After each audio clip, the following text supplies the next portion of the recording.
Welcome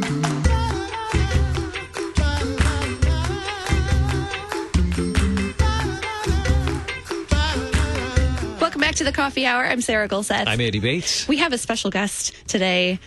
Maybe you've seen a video rotating around Facebook or I don't know, YouTube, if you like to just hang out in the interwebs of YouTube, searching for things that are Lutheran.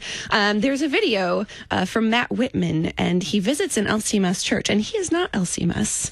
But this video with Matt Whitman and Pastor Will Weedon has been very popular among our Lutheran circles, and it's I don't know, a lot of people have found it very insightful, even as LCMS Lutherans, to get another perspective. Well, and to clarify, he's doing a series. He's been visiting other churches as well. And I know that Pastor Sean Smith has recommended checking out these videos as well, right? Yeah, I've watched a few of them. They're very, it's just very interesting. And he's a very insightful person. So he's joining us by phone today. Welcome, Matt Whitman, to the Coffee Hour. Thanks for letting me hang out with you guys. I appreciate it. Absolutely. Give us your like 30-second elevator speech of what you do. Sure. I make YouTube content and a podcast where I talk about the Bible and theology and church history and all sorts of things like that with, I wouldn't say irreverence, but hopefully just a dose of normal soundingness so that it's accessible for normal people. Kind of like how we run our show here. I like that it's called the 10-minute. We'll get along great. I like that it's called the 10-minute Bible Hour, and we're called the Coffee Hour, and neither one of them are a full hour. So there you go. And people like to point that out. Yes, they do. No, it was a throwback to the old radio Bible hours, which you guys of all people would get.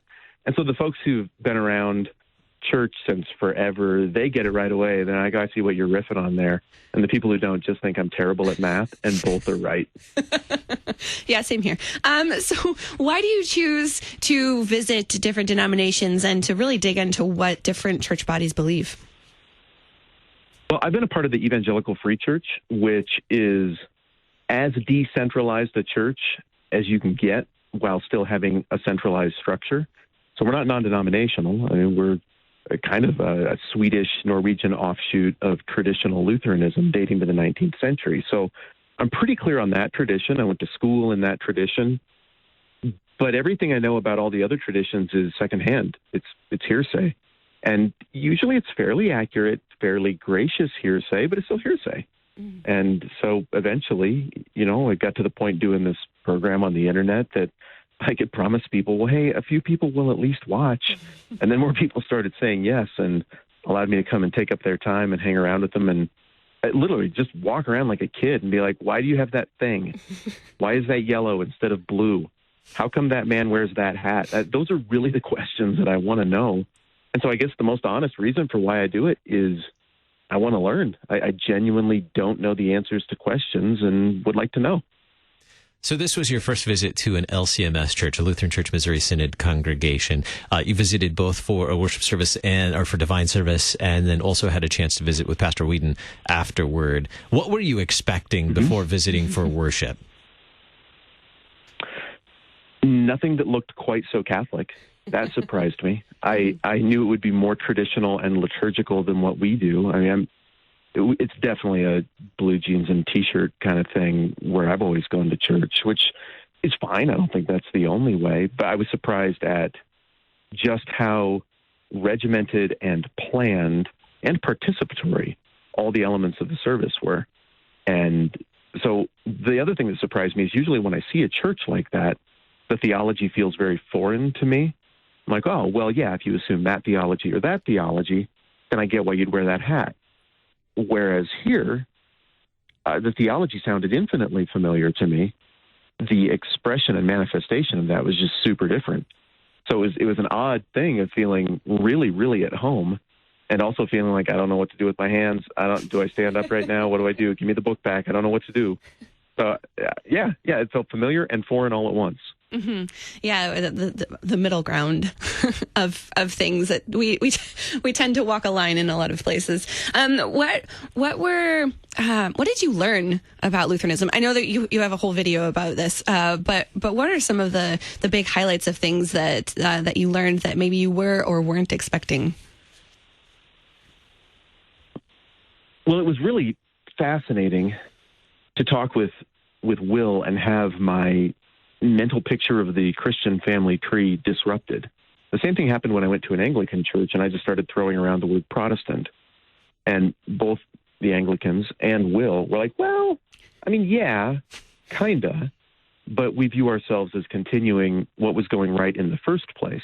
Whereas when I go and talk with a Pentecostal, somebody from a Restorationist tradition, something that started in the 19th century or later, the language is always everybody was getting it wrong. Then Gary Miller came along in, Paducah, Kentucky, and all of a sudden we got it right again for the first time since 150 AD. And I'm not trying to make fun of those groups at all, but that very much is the language of later Protestantism. What was interesting here was the really crystal clear, compelling case for, no, this is a continuation of what we've done from the very beginning. And this really is the Reformed Church, not the new church, but the Reformed Church that was Luther's vision in the first place. And if I'm butchering it and I learned all the wrong stuff, then I'm super sorry. But those things stood out to me. And so I was very surprised at how much the LCMS Church was able to lay claim to something much, much older and to demonstrate a continuity. I expected a clean, clear break. That was them. This is us. And now we move forward with a new thing. And instead, I saw all kinds of the best elements of what I recognized from the past. And that really struck me. Mm-hmm. A lot of LCMS churches are also very, or I guess churches in general, Lutheran churches in general, are very visual places. And you mentioned participatory things as well. I picked that up from watching the video. There's our worship, our divine services are very much, a lot of, following the liturgy and singing and responding. What were some of the highlights of the visualness, if that's a word, of visiting the church and things that stuck out to you, of just being in that space?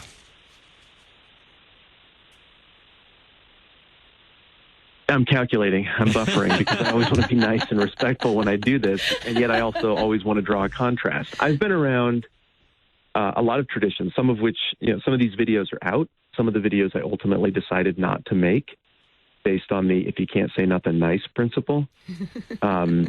This is a much more delicate exercise than it might look. And I'll put it this way.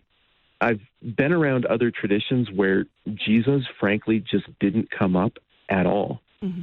All sorts of other heroes of the past came up a lot. All sorts of other people I really admire came up a lot. But I came away from some experiences where I'm not going to publish a video, just scratching my head and thinking, well, how does Jesus factor into your Christian church at all? And so I'm going to sit on those until I can figure out kind of how to frame it in a way that's respectful and kind. But I was really troubled by that. And here, my goodness, what struck me most about the facility?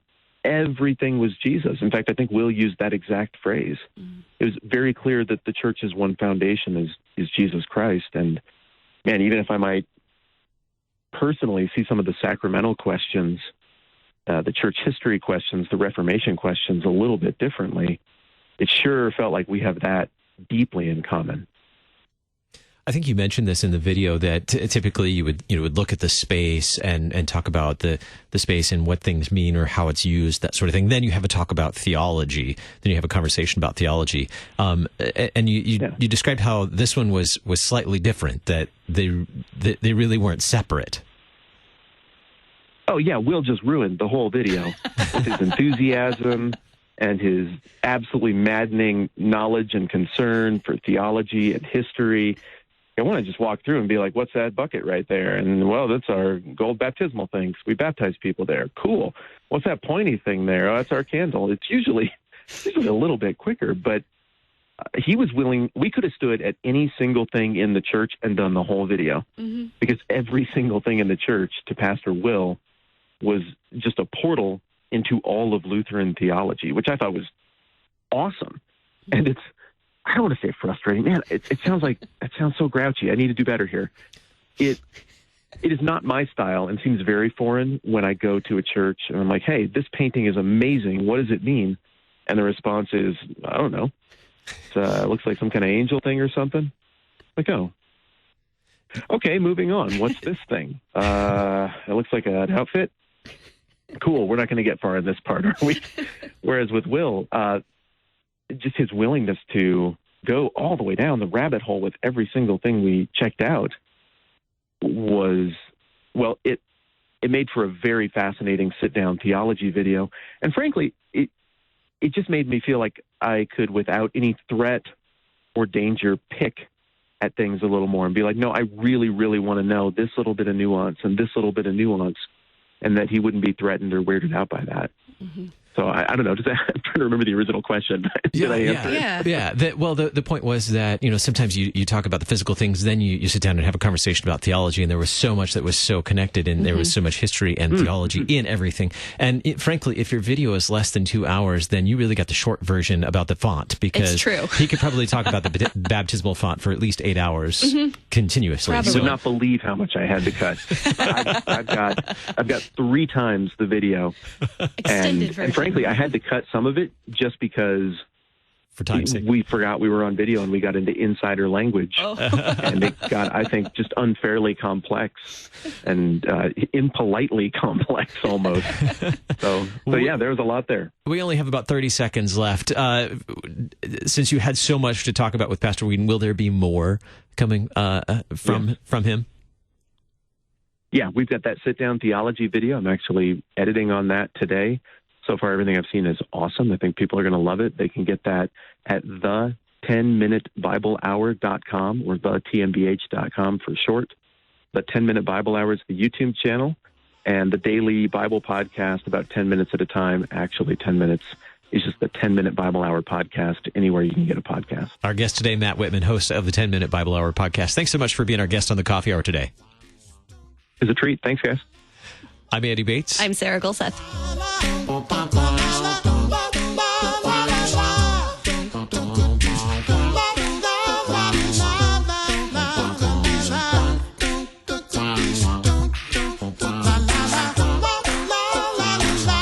The Coffee Hour with Andy and Sarah is a production of KFUO. To support the Coffee Hour and KFUO Radio, visit KFUO.org. You can also text KFUO to 41444 or send an email to gifts@KFUO.org. And you can call us at 800-844-0524. KFUO. Christ for you, anytime, anywhere.